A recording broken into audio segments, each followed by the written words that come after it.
Welcome to Porsche Patter with Bracken Helms, the show where we hear Bracken and his distinguished guests from the Porsche community patter on about Porsches and all things automotive. Porsche Patter is sponsored by Circuit 64. Circuit 64 creates authentic automotive apparel made for like-minded automotive enthusiasts. The links for Circuit 64 are in the show notes. Okay, let's get to it. Rod Emory, Part 1. Now, first of all, full disclaimer. Understand this. This was done in 2018. Remember, I used to do interviews and I would just get them on my phone and then I'd transcribe them to be published in like magazines or whatever. This is one of those old ones. It was done in 2018. So if he says in there last year or 2 years ago, then that was 2017, 2016. So again, the audio is probably not going to be that great because it was done when I used to just transcribe. But the main purpose of me saying this is I don't want you to be confused with dates and it causes problems. Rod told me to take out everything that the dates were a little bit messed up with. So I took all those out. But like if he says, oh, I started the business X amount of years ago, you're going to add another 5 years because now we're in 2023. Okay, with that being said, what else can I tell you? I can tell you Rod Emory's ridiculously smart. Okay, let me go back and say, when I did this was back when people didn't know where his shop was. He sent me a text message and said, here's my address. Do not share this with anybody. I know now he has like open houses and stuff and everybody knows where it's at. But it was very clear, do not give this address to anybody. And when I pulled up, it was unmarked. I had to call him. Me bringing that up has to do with, he's done a lot of interviews in his day. So when you ask him a question, he's probably already got the answers. But being as this was 5 years ago, that was probably when he hadn't done as many interviews. He probably had still done a bunch. But I say he's smart because, he's firing questions or the answers back at me as fast as I can throw the questions. Like he's shooting the answers back to me faster than I can come up with the questions. And I have the questions already written down. One more thing I want to say is the best Emory out there is not Rod or Gary or any of the other ones. It's Rod's mom. I was just barely at this Rennsport Reunion 7 and this spunky little upbeat, super happy lady came by my booth, my tent, whatever, at Rennsport Reunion 7. She's just talking to me and we're talking forever. I'm just like, this lady's the greatest lady ever. And so I go to ask her name and she just points to her shirt and she has an Emory shirt on. And I'm like, oh, you're one of the Emorys? And she's like, yeah, I'm Rod's mom. And then at that point, I'm like, oh, I've actually been to your son's shop. I went there to interview him years ago. And she's like, oh, yeah, that's great. Anyway, here's Rod Emory, Part 1. A lot of those cars over there look familiar. Like some of them are like really old. Like they remind me of like ones that I had when I was a kid that I've lost. Yeah, I've been collecting them for a long time. So the first one I kind of had issues with. I wanted to ask what is Emory Motorsports, but then I'm like, should I ask who is Rod Emory? Right. Because those are two different things. I've been in the Porsche racing and restoration business for nearly 30 years. Emory Motorsports started when I was, unofficially when I was 14 years old and built my first 356, started finding, the true potential in a 356 and started vintage racing it. And then it became a full-fledged business in 1996, about 22 years ago when I moved back to Oregon and started my vintage racing and restoration prep business. The last 10 years, Emory Motorsports is primarily focused on building Emory Outlaws, Emory Specials, and Emory RS cars. So really three different types of 356s that all have different performance and styling characteristics. So you're a third generation. How does it feel to uphold the family tradition? It's truly an honor to be able to, have such a strong legacy behind me. My grandfather, was in the automotive custom car building business dating back to 1948. And then in 1962, went to work for a Porsche dealership, Chick Iverson. And then my dad started in the Porsche business as a parts manager in the parts department. And then I, had the privilege of being able to learn from both my grandfather and my father, and have made this my life's work. And it's truly an honor. Who's it gonna race? Is their guy at Gunner Racing that's your uncle? So Kevin Jeanette, that owns Gunner Racing, is my adopted uncle. He's not really my uncle. He has just been a very close friend and mentor to me my entire career in this business. He was a customer and good friend of my father's, and dating back in the 80s, when I first met him as a child, he's always been there and has had my back. Tell me about your racing past. You raced BMX? So or you just rode them? I did. So growing up, I started racing BMX when I was about 7 years old. Used to race at the Orange BMX track, and there used to be one in Irvine. And then we also had one kind of a makeshift BMX racetrack in Trabuco Canyon, California, where I grew up. And then when I was 10, I started racing three-wheelers, and that carried on to racing four-wheelers by the time I was 12. And then went on to race ATVs, both in the Mickey Thompson Off-Road Series and Grand Nationals.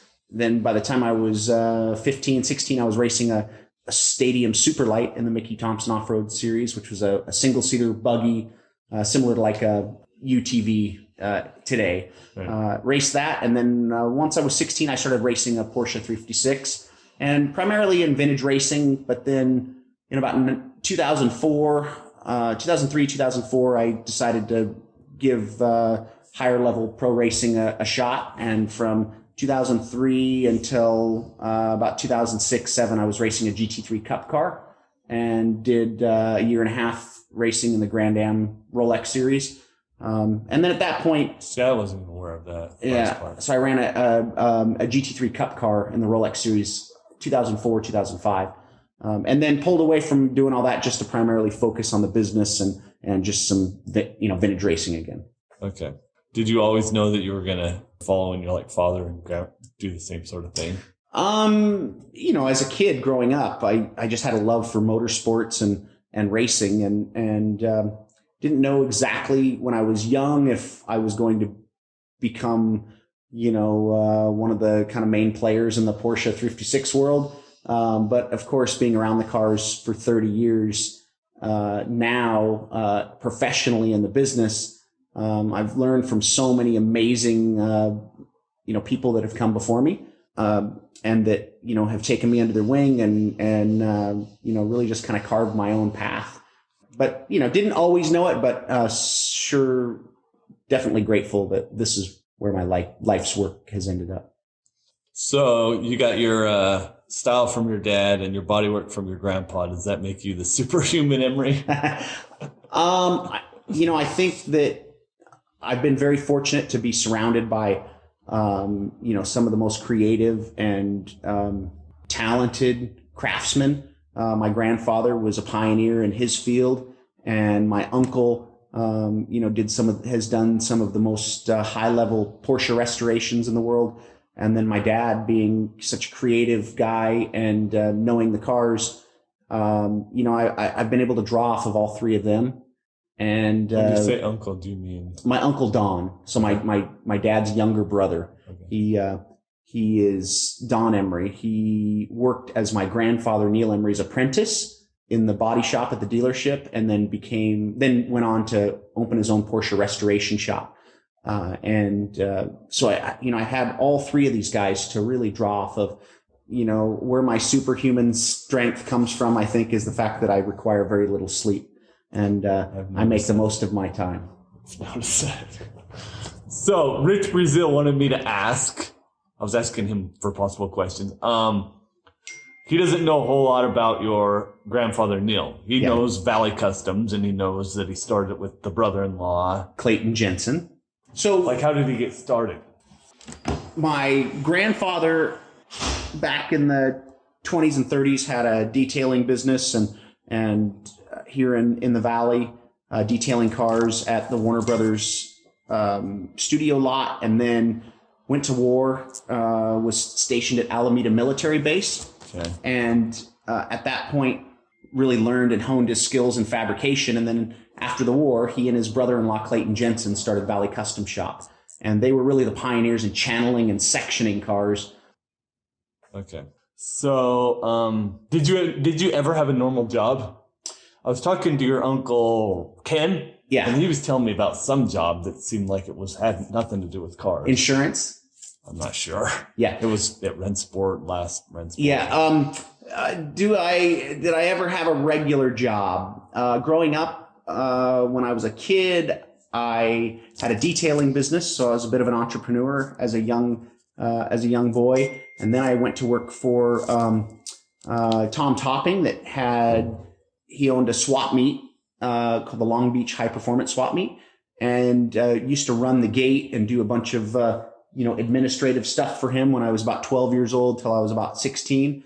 My mom and dad had a little grocery store, so I stocked the shelves, but so none of those were a regular job. When I was 18 to 19 years old, I did work at an insurance company up in Seattle, and was learning the insurance business, thinking that I wanted to be an underwriter, which was kind of a weird, diversion from all of this stuff, but it was just to, really kind of dip my toe in the water a little bit to see if there was something out there that was another, thing for me to do rather than build cars. But I quickly realized that I'm not a desk guy, an office guy. So that was the only time I actually got a paycheck, like from an established business, was from 1992 to 93 when I was 18 years old for 1 year. Okay. I've been self-employed the rest of my life. Okay. So you used to help clients with their racing efforts. When and why did you stop doing that? I had the vintage racing business was really the beginning of what started Emory Motorsports, building and restoring vintage race cars, taking people to the track, offering storage, transportation, hospitality, logistics, and then at track services and support. And then driver coaching. So that was really the business was pretty complex, but it was all about providing a platform to be able to let people go racing without the hassle. That ran until about 2008. And when the economy started to slow down a little bit and people were slowing down their racing efforts, I found that as a time for me to kind of exit that type of business, primarily because I was just tired of traveling and the disruption of what a racing business requires, where you're on the road all the time.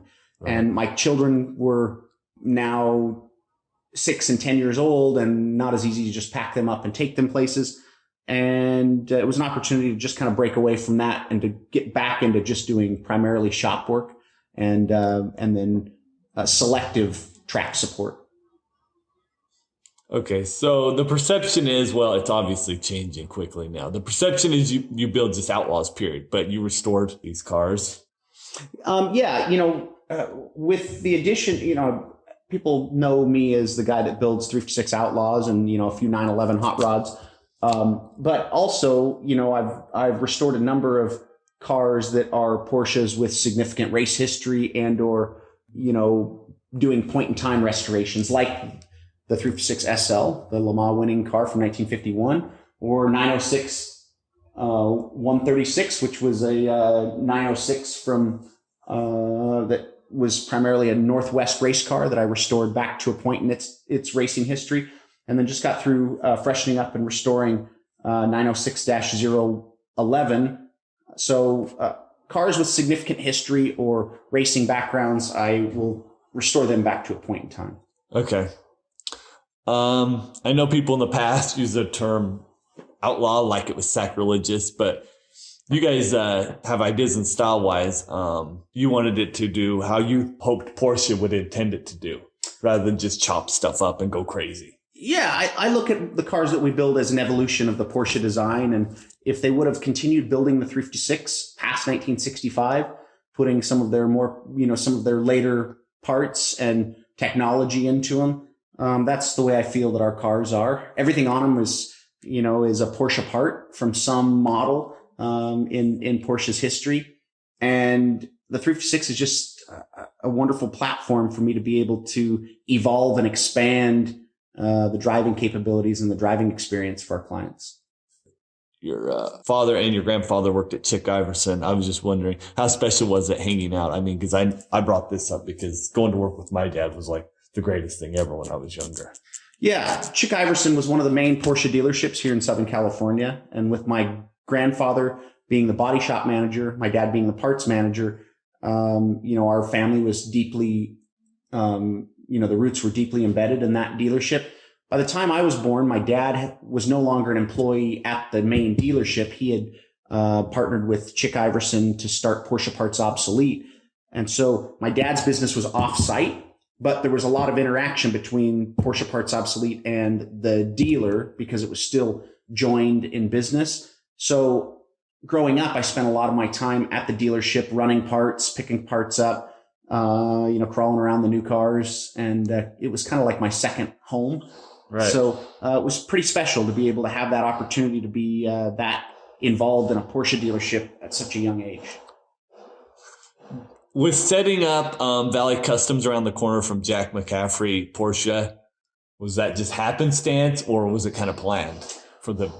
Well, Valley Custom Shop was established before the Porsche dealership that McAfee had. So I think it was just a coincidence that they were just down the street from each other. But there were so many things right here in the San Fernando Valley. The car culture really, this was hot rodding at its finest.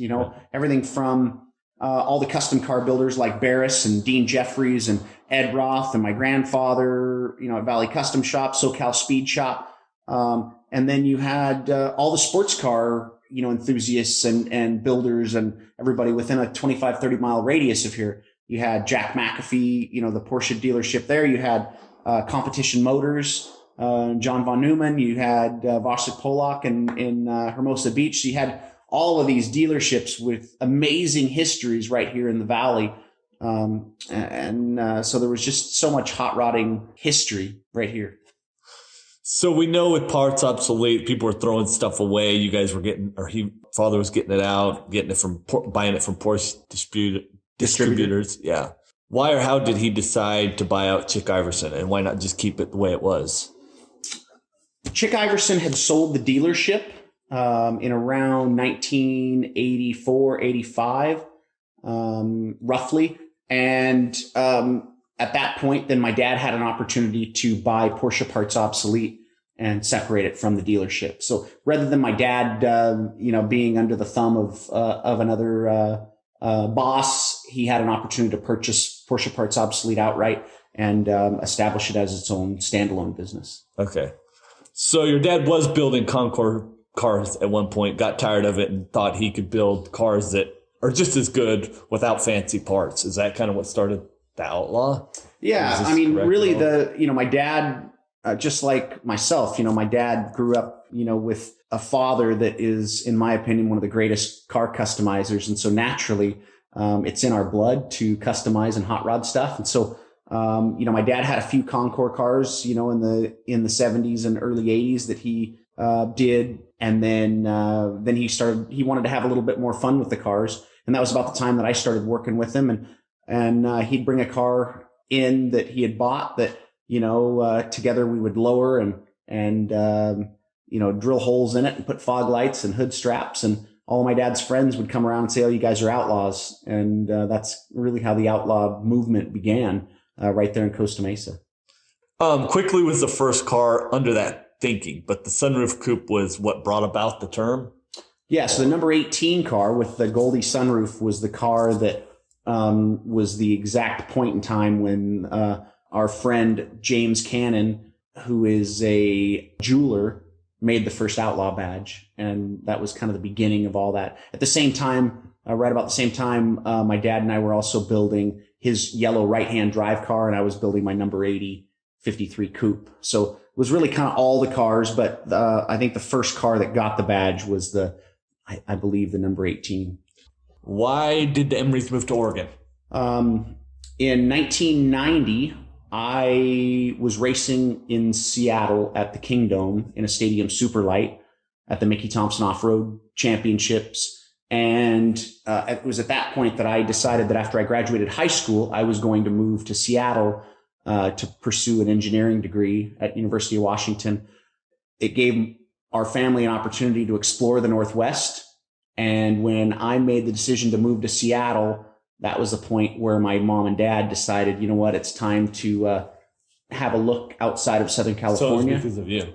It was because of me going to Seattle in the first place. Yeah. Okay. And in 1992, I moved to Seattle, and it was 1990, about that same time, 91, 90, or let's see. I moved to Seattle in 1992, and it was right at that point in time that my parents sold the general store and began moving Porsche Parts Obsolete up, but officially didn't get the parts business moved up there until 93. Do you miss Oregon? I still have my home in Oregon and all my workshops there, which are now just stacked full of parts. And although Amy and the kids and I moved ourselves back down here to Southern California and the restoration part of the business, we still have our home there and enjoy Oregon now as more of a vacation getaway from Southern California spot. You started Emory Motorsports while you were in Oregon. Correct. Officially started Emory Motorsports in 1996. So why did you move to LA? In 2009, my son Zane landed a role on a Disney show and an Audi commercial.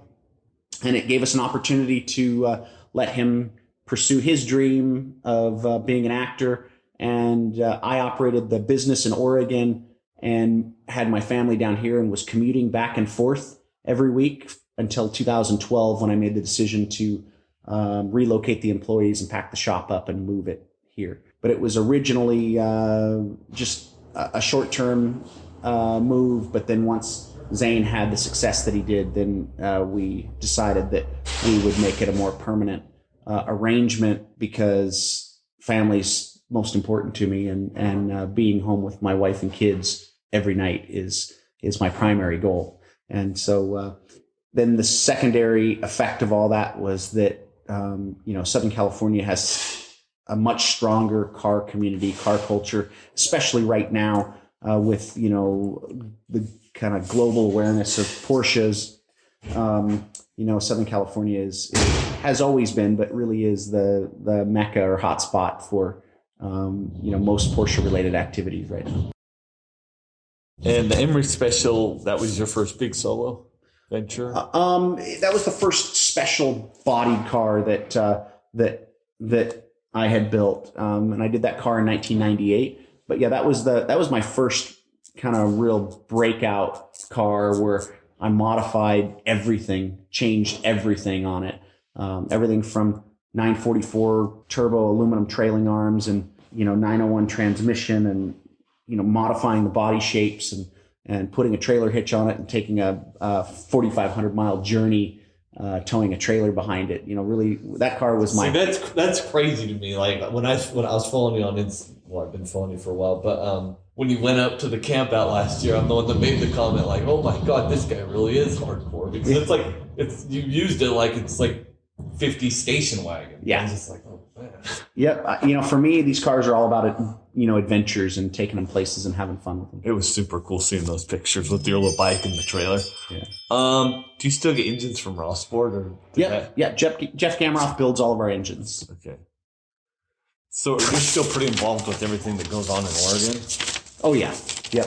Well, my dad and I are partners in Porsche Parts Obsolete, which is still, a functioning business. It's scaled down from where it used to be, just so that my dad can enjoy life a little bit more. But we're partners in that business, and I still have my home and everything there. And then Jeff Gamroth in Oregon still does the engine assembly work on all of our 4-cylinder 911 engines. Okay. How long have you known the Brazils? I've known Jim and Rich most of my life, but really the last 15, 20 years, buying parts from them, seeing them at events. They always came to the campouts. And, the past 10 years, I've been, a regular customer of Easy Porsche, buying stuff from him whenever I needed 911 parts or, various 356 bits. I'd be missing, some door handles and he'd send them to me, or I'd be looking for 901 trailing arms or 901 transmissions. So oftentimes I'd go up there with a truck, or Rich would load a truck up and bring that stuff down to me. And then last year when when Jim, made the decision to sell the building and gave me the opportunity to buy the 356 and 911 stuff, I jumped on it because, for one, I didn't want that stuff to be kind of dispersed all over the world, but also the stuff that he had wasn't regular parts that the average Porsche owner needs, but it's exactly the parts that I need to build the Emory Outlaws and Specials that I do, because I'm infusing 911 components into a 356. The camp out. Yeah. How did that originate? So the camp out started in 1994 when we were having an event inviting some of our customers and friends to come to our property in McMinnville, Oregon, and camp and enjoy themselves. And then that tradition carried on for 18 consecutive years until 2012 with events that had numbers up 750, 800 people. And then when I moved the shop back down here in 2012, or when I started the migration of moving the shop down here, we decided that was the end of having a yearly regular camp out, because my dad is kind of like the mascot and camp host, but when it comes to actually running the functional part of the camp out, it was my wife Amy, my mom Linda, and myself and all of my siblings that ran it and made it happen. So when Amy and I left, there just wasn't the infrastructure to be able to continue it. But we did decide in 2017 to do a 5-year reunion, which was our 19th camp out. Yeah, Rich was saying you guys put a lot of time into that. Oh, the camp out's a ton of work, What does it mean to you and your family? What does it mean to us, Yeah. the camp out? The camp out's just a really cool event that gives us an opportunity to invite everybody to our home, camp in our backyard, and it's always been a very special event. My kids love it because it's just partying and games and fun and camping, in the backyard with 1,000 of your closest Porsche friends. Yeah. Thanks for joining us for today's episode. If you enjoyed the show, please subscribe, comment, like, and share with your friends. Feel free to send questions or suggestions to the email in the description of the show. Special thanks to our sponsor, Circuit 64. Goodbye for now. We hope we can get together again for our next episode. Now get out there and enjoy the cars and the people.